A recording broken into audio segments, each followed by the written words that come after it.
vu ça de cette façon. Parce qu'en effet, nous ne protégeons pas la planète. Tout simplement parce que la planète n'a pas besoin de nous pour être protégée. Notre planète Terre, elle existe depuis des millions d'années. Et encore pour des millions d'années certainement. Et elle n'a pas besoin que l'être humain que nous sommes la protège. Parce qu'à l'échelle de l'existence de la planète, nous sommes que tout petites poussières. Et c'est très humain de nous croire au centre de l'univers et de considérer que notre petite action risque d'endommager notre planète. Non, ce n'est pas du tout de cela dont il s'agit. Ce que nous cherchons à faire, et attention évidemment ce n'est pas un sujet moindre, c'est de protéger la vie.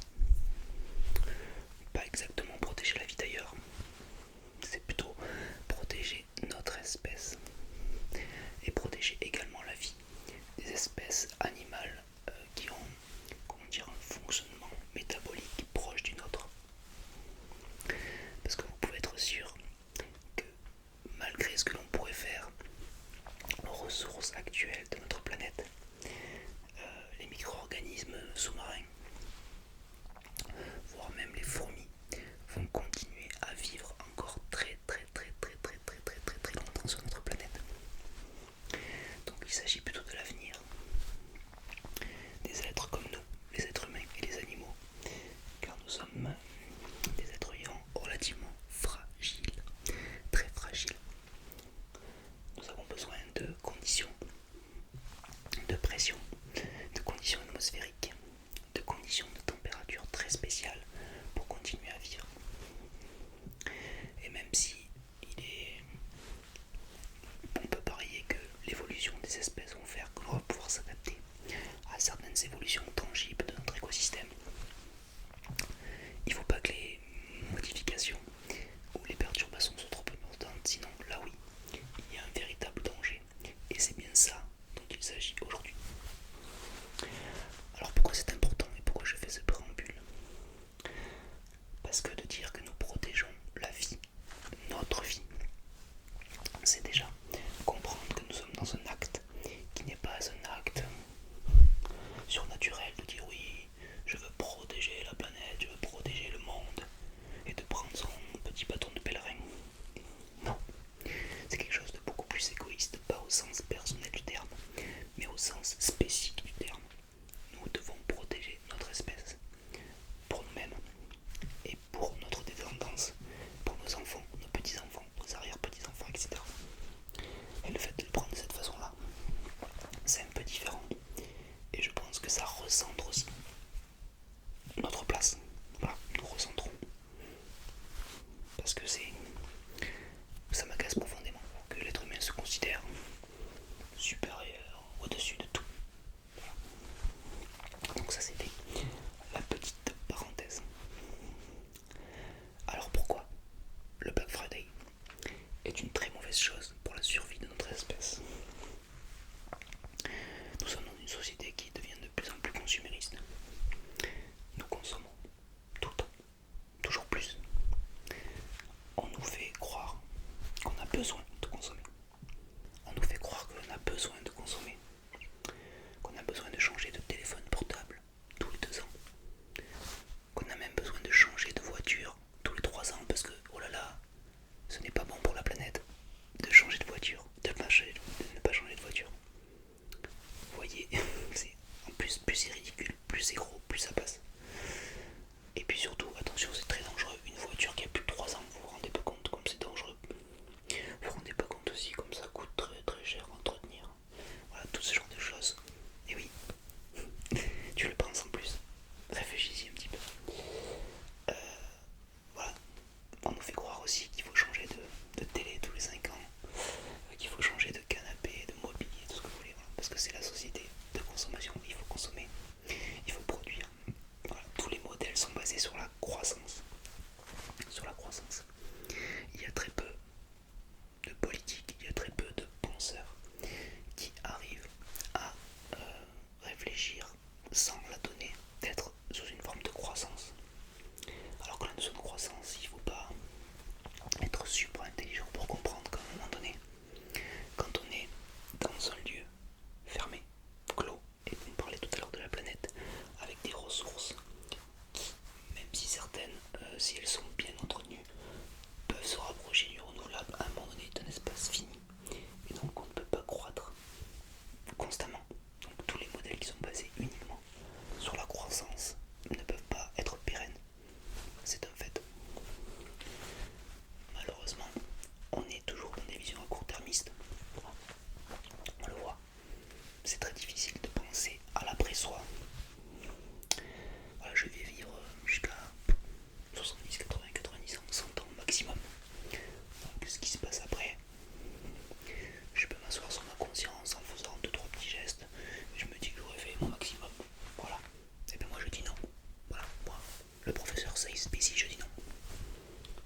serez content d'avoir une belle promotion à ce moment-là.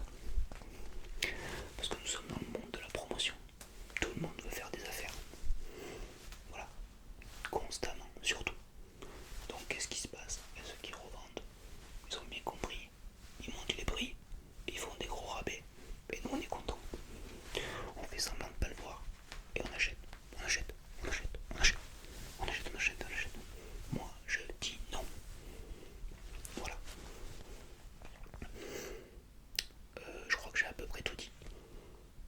Donc non au Black Friday. Non à l'apologie du consumérisme. Par pitié, responsabilisez-vous. Pour vous-même. Pour vos enfants. Pour vos petits-enfants. Faites-le pour vous. Pas pour la planète, pour vous.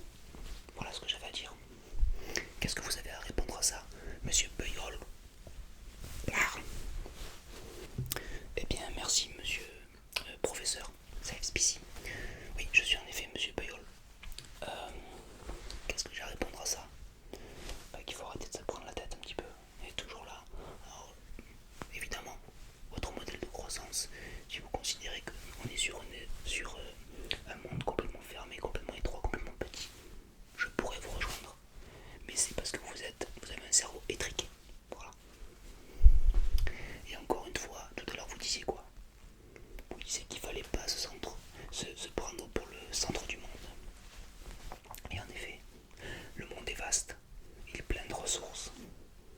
Alors pourquoi ne pas regarder en dehors de notre planète?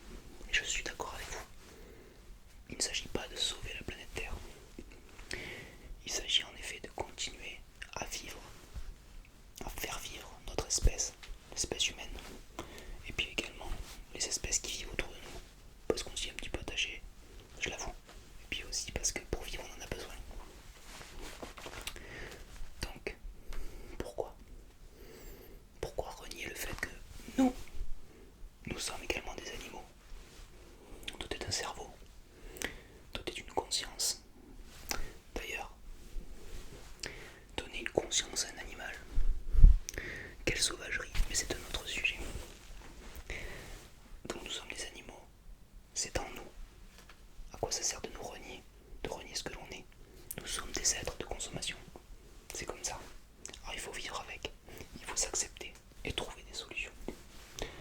Alors il y a des solutions, moi je la vois, vers la technologie, pourquoi pas? Pourquoi pas aller coloniser notre planète, trouver des ressources là où elles sont, adapter notre mode de fonctionnement, certes, mais sans renier ce que nous sommes, des êtres de consommation. Alors, respectons-nous, mais consommons, consommons, consommons. Le modèle de croissance, voilà. Il n'y a que ça de vrai. Je ne suis... Non à la décroissance, non. Je n'y crois pas. Nous sommes comme ça, acceptons-le. Alors comment? Je ne sais pas, j'ai plein de pistes. Je ne sais pas, qu'est-ce que je pourrais dire? Par exemple, je ne sais pas si vous connaissez ITER, par exemple. On est en train d'essayer de tester la fusion nucléaire, l'énergie du soleil. Alors peut-être que professeur Safe-Spicy, vous allez me dire qu'on se prend pour Dieu. Encore une fois, l'espèce humaine voit au-delà de ce qu'elle est. Peut-être. En tout cas, si on arrive à maîtriser cette technologie, on arrive à maîtriser l'énergie de notre planète. Ce qui ferait de nous une espèce de niveau 1. Il y a 3 niveaux. 3 niveaux d'espèces dans la cosmologie, l'astrophysique. Mais c'est également un autre sujet. Si on arrive à maîtriser déjà l'énergie de notre planète, assez rapidement on pourra passer peut-être au niveau de maîtriser l'énergie de notre système solaire, coloniser le système solaire. Mais bon, on se rend bien compte qu'autour de nous, les ressources sont maigres. Alors il faudra rapidement aller voir d'autres exoplanètes similaires à notre planète Terre. Et on sait déjà qu'il y en a des milliards.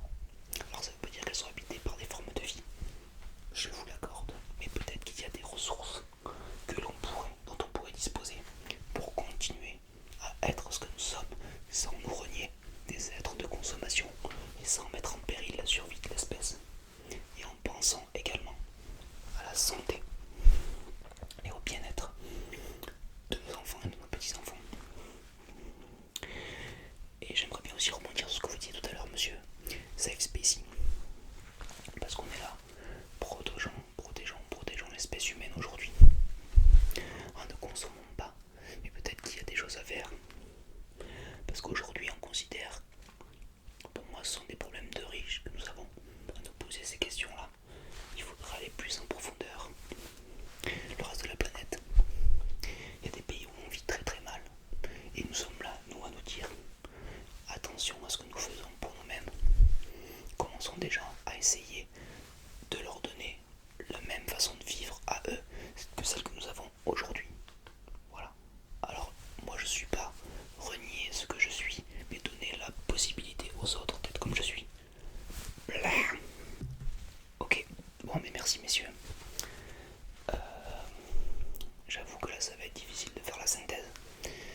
considère que vous êtes tous les deux un petit peu excessifs. Voilà, vous permettez-moi ça.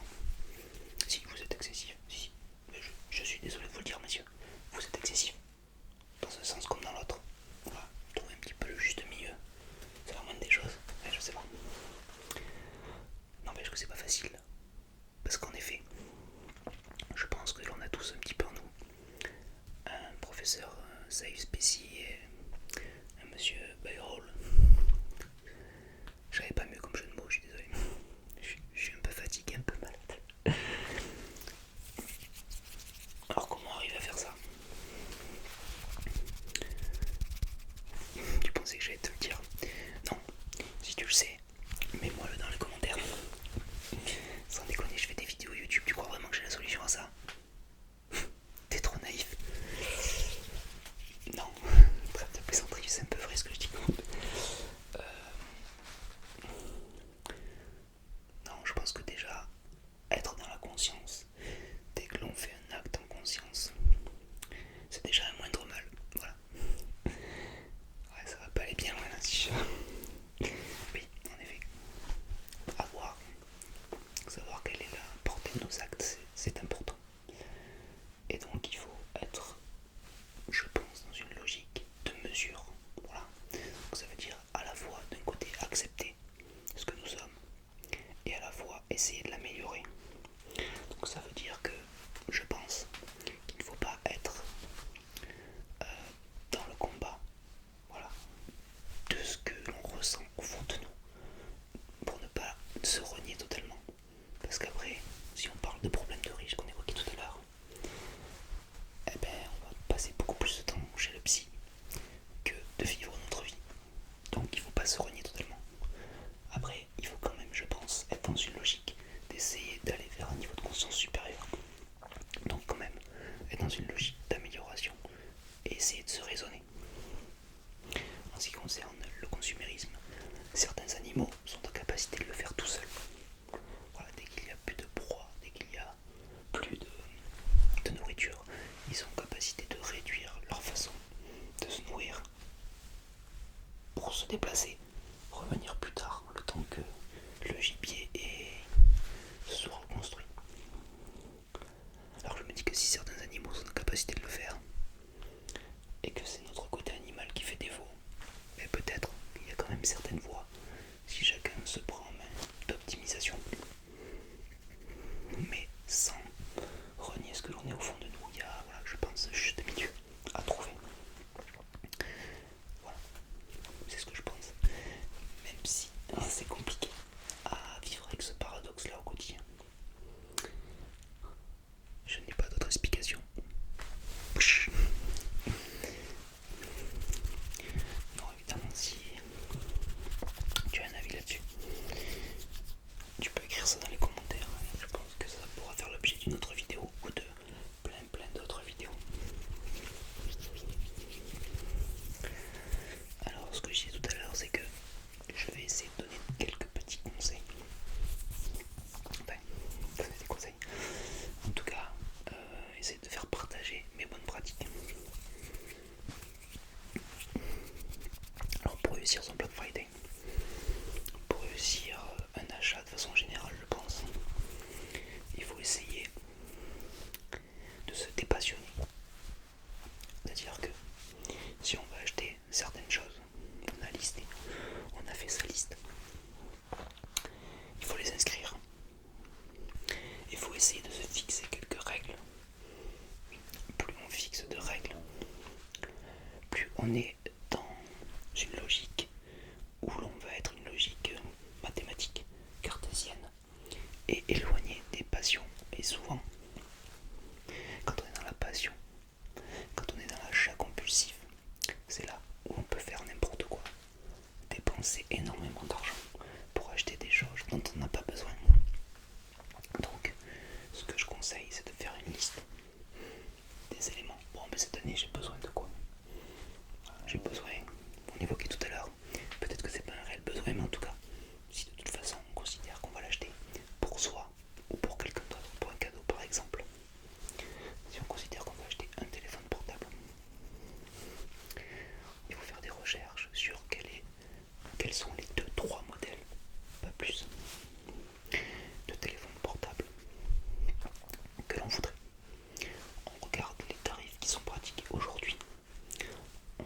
fixe une fourchette de prix au-dessus de laquelle on ne veut pas acheter ce produit-là sur le Black Friday parce qu'on considère que sinon on ne ferait pas une affaire. Et on s'y tient. Voilà, on a notre liste. Nos 3 produits. Notre barrière de prix. Et on attend. Et c'est très mathématique. Ça tombe en dessous ou ça reste au-dessus. Si ça tombe en dessous, on sait qu'on aura fait un bon achat. Parce que cet achat, on l'aura réfléchi. On l'aura raisonné dans un moment où on n'est pas dans la passion de l'instant. Comme c'est le cas du Black Friday. Et de la Black Week et du vin. Ils essaient maintenant de nous mettre sous pression constamment.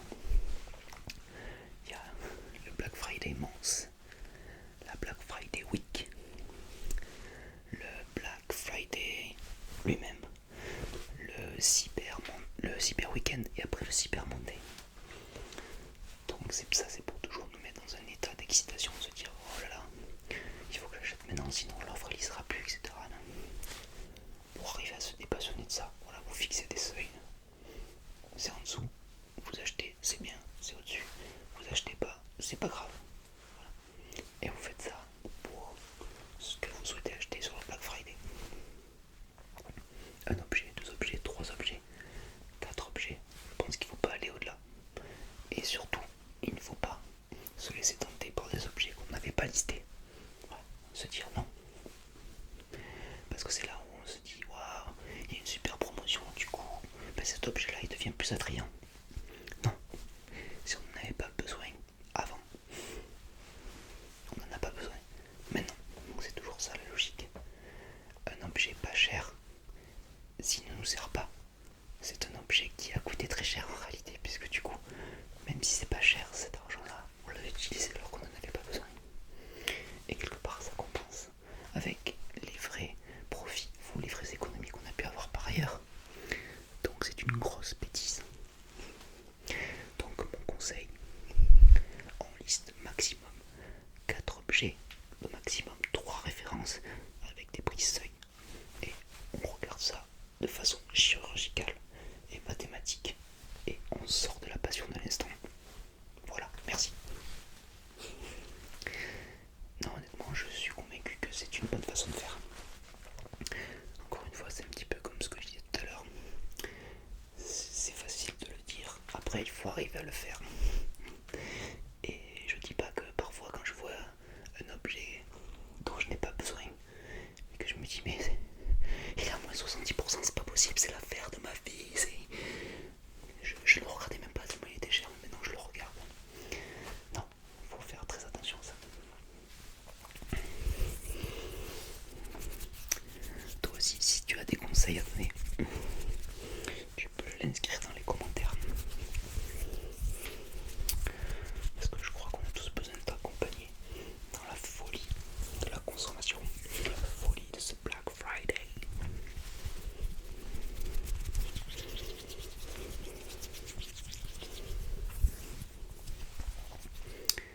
J'espère que cette vidéo t'aura plu. Tu auras bien compris qu'il ne s'agit pas d'une vidéo qui se prend au sérieux. Les arguments pour, les arguments contre, il y en a certains que je partage évidemment. Mais mon objectif c'est pas d'être moralisateur dans un sens, dans un autre. C'est pas de décrédibiliser les uns ou les autres. C'était juste... j'avais envie de partager certains éléments, certains éléments de mes luttes intestines à moi. Parce qu'elles sont bien présentes.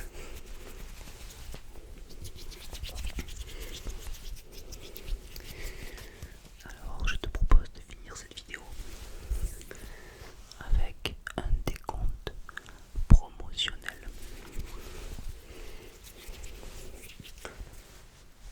5% de réduction. 10% de réduction.